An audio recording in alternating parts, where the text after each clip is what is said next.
Alright, hello math fans. Today what we're going to be doing is we're going to be solving quadratic equations using the square root method.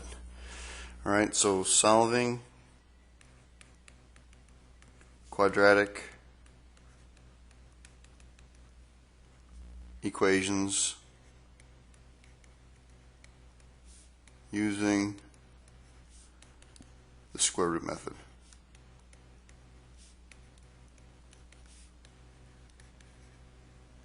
Okay? Alright, so it's really not too bad. I'm just going to show you a really basic one. There's a couple things you have to remember though. If you have x squared is equal to 9, I want you to think, you guys know that the square root of 9 is 3.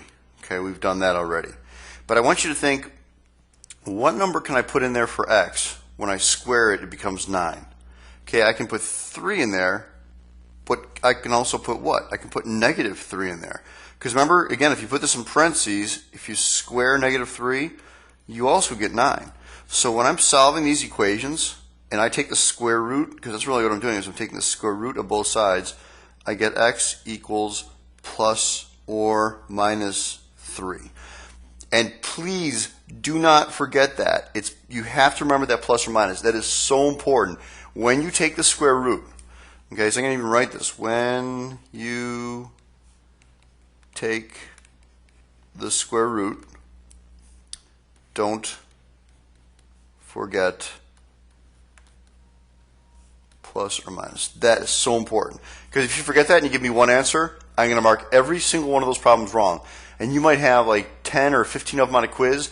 Every one you'll lose 1 point because you forgot plus or minus. Okay, that is so important. All right? But I want to stress a couple things here. Okay, again, if I do x squared equals 9, I get x equals plus or minus 3. That's different. That is different than if I just said, hey, what's the square root of 9? The square root of 9 is 3. It's not plus or minus 3. Okay, that's only when you're solving an equation.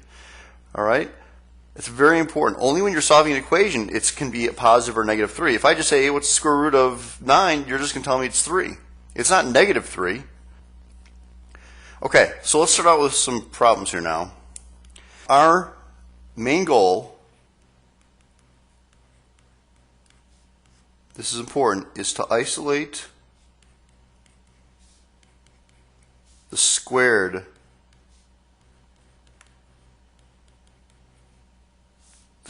part of the problem. Okay, you isolate the squared part. All right, so this is the deal.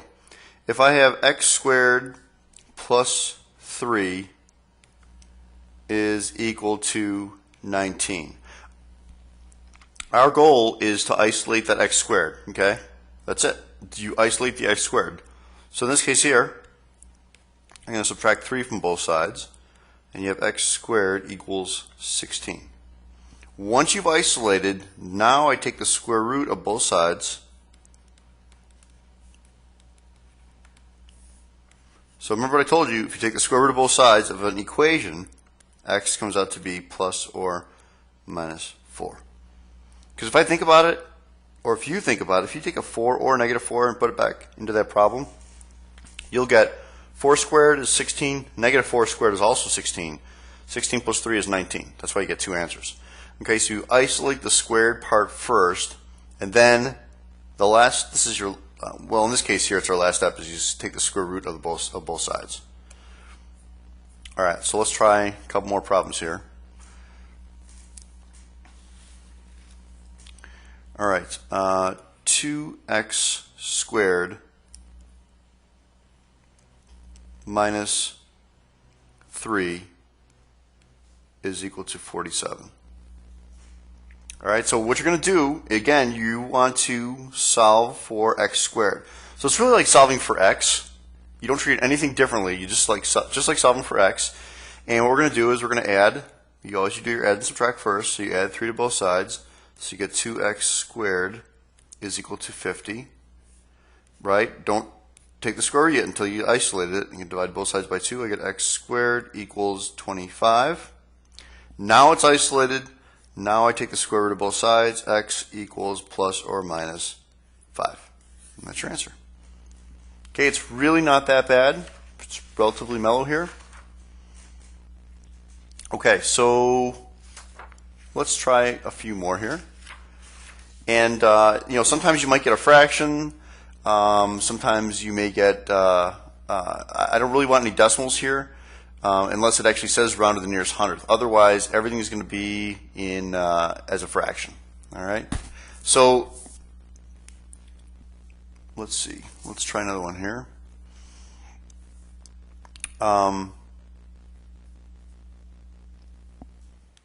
25x squared plus 11 equals 15. All right, so I'm going to subtract 11 from both sides. You get 25x squared is equal to 4. Divide both sides by 25. Now, you're going to get x squared equals 4 over 25. I want you to understand that we have, what you're doing is you're taking the square root of the top and the square root of the bottom because they are perfect squares. Okay, so don't give me a decimal for this. Look at the top and look at the bottom and say, oh, the square root of 4 is 2. The square root of 25 is 5.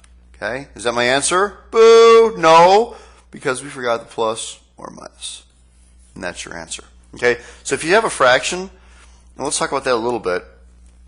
If I give, if your answer comes out to be x squared equals 9 over 49, you should recognize those as perfect squares. And then when you take the square root of both sides, you get, oh, okay, the square root of 9 is 3, the square root of 49 is 7. So it's plus or minus 3/7. Okay? All right, so again, that's isolating that x squared. If I ask you to, to round, let's say I ask you, because a lot of times I ask you to round to the nearest hundredth. So let's do a problem where I ask you to do a little bit of rounding. So this one is round to the nearest hundredth, which is 2 places, right? Okay, so we're going to have 2x squared minus 7 is equal to 35. So I'm going to add 7 to both sides. So get 2x squared is equal to 42. Divide both sides by 2. X squared equals 21. And then you take the square root. Now obviously 21 is not a perfect square, but that's why I'm telling you guys to round to the nearest 2 decimal places. If I do that in my calculator, x equals, don't forget, plus or minus 4.58.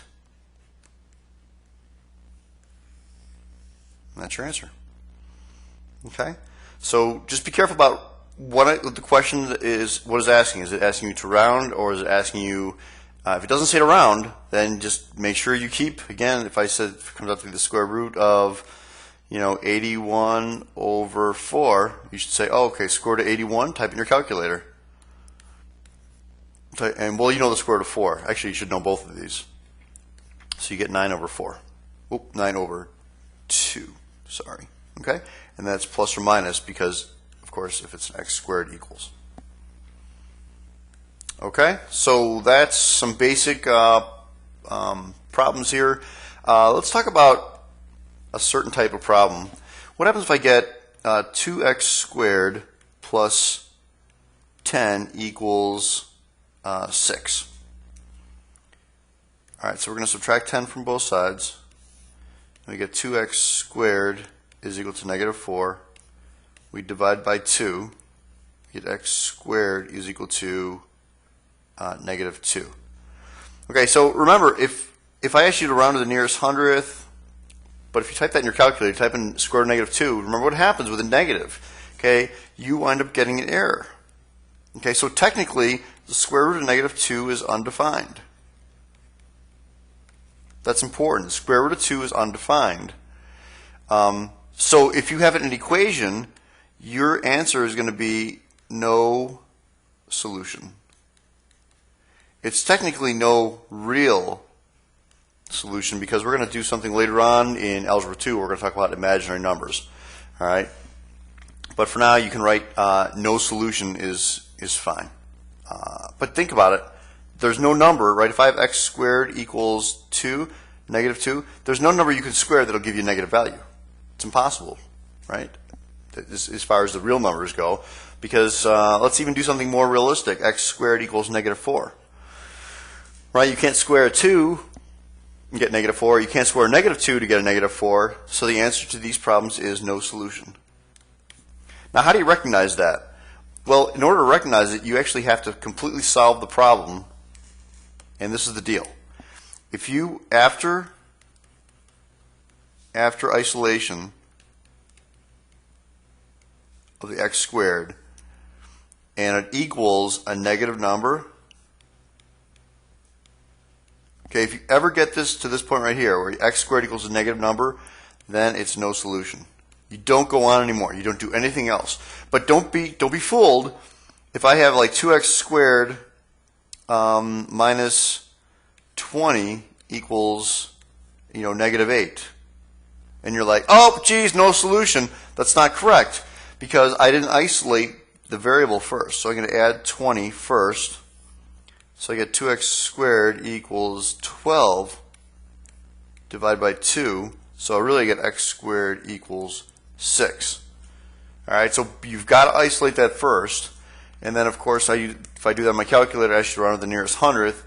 I would get x equals plus or minus, do not forget that, 2.45. Okay?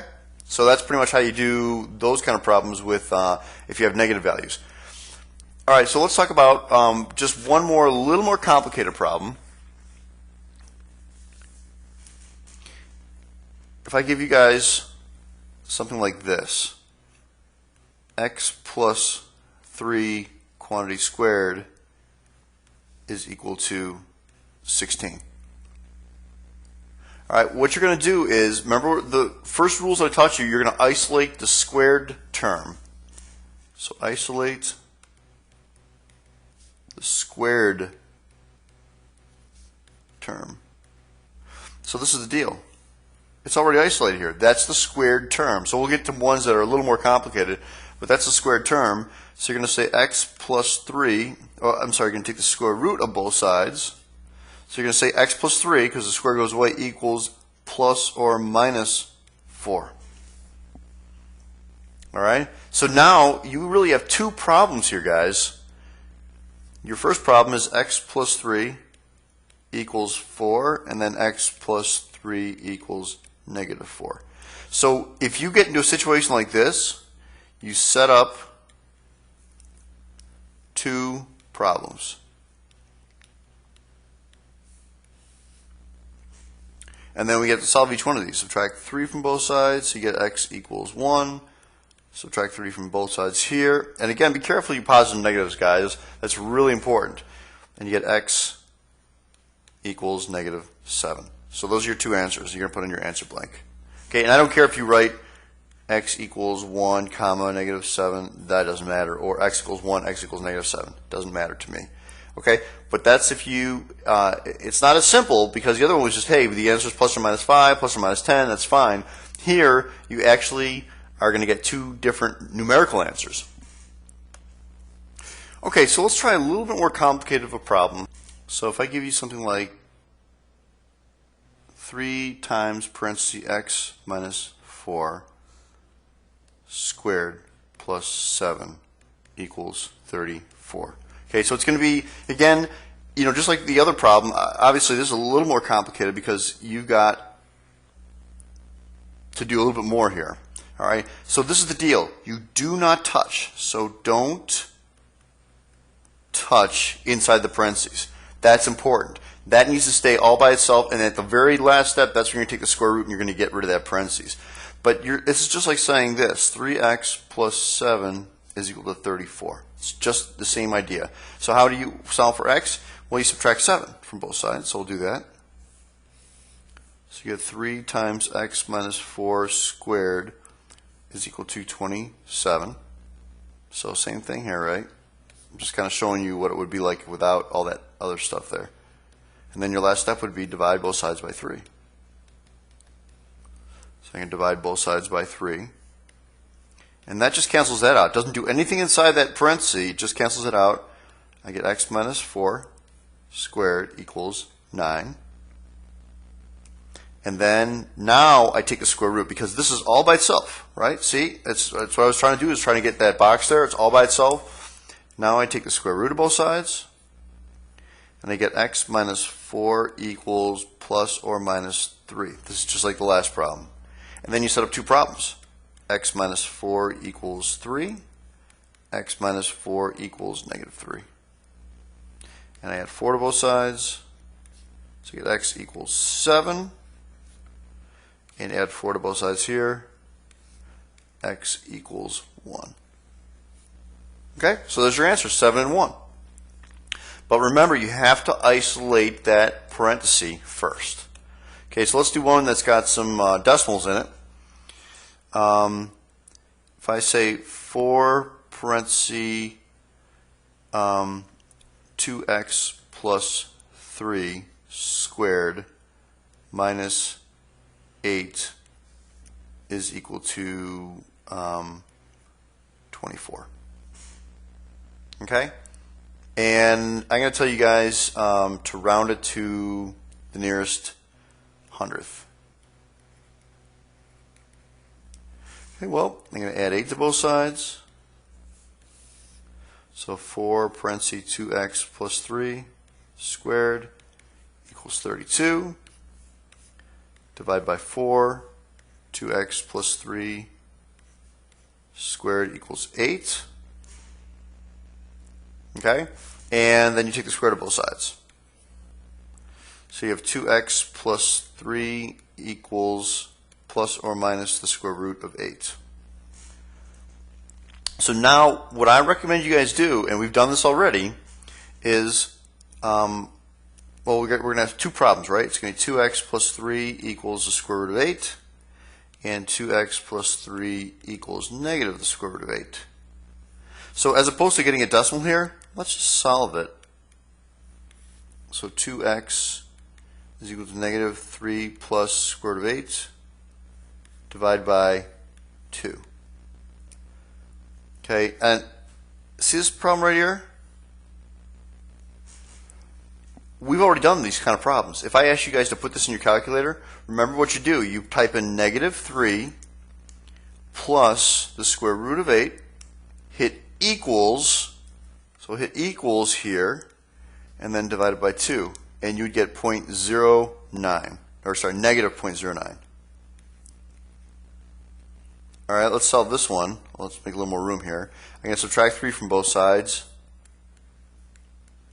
So I get 2x equals negative 3 minus the square root of 8. Okay, and then I'm going to divide both sides by 2. And again, I'm going to type in negative 3 minus the square root of 8 equals, divided by 2, equals negative 2.91. So those are your two answers. All right, one last problem here. 2 parenthesis x minus 7 plus 10 equals 4. All right, oops, this is squared here. Okay, we're going to subtract 10 from both sides, and we get 2 parentheses x minus 7 squared equals negative 6. Divide both sides by 2. X minus 7 squared is equal to negative 3. Okay, we're done isolating this. Aha! Negative here. If you have a negative, after you isolate that squared the part of the squared part, okay, then the answer is going to be no solution. That is really, really important. All right, so watch those negatives. Those are really easy problems, but don't make a mistake and get them wrong. So anyway, that's it. Just remember, isolate that. Isolate the square term whenever you have x squared. Let me put a new page here. Whenever you have x squared equals 4 or whatever, it's always going to be x equals plus or minus 2. Don't forget that. And don't get that confused with, if I just say, hey, what's the square root of 16? You're going to go, 4. Hey, what's the square root of negative 16? Oh, no, undefined. Okay, hey, what's the square root of 36? 6. What's the square root of negative 36? Undefined.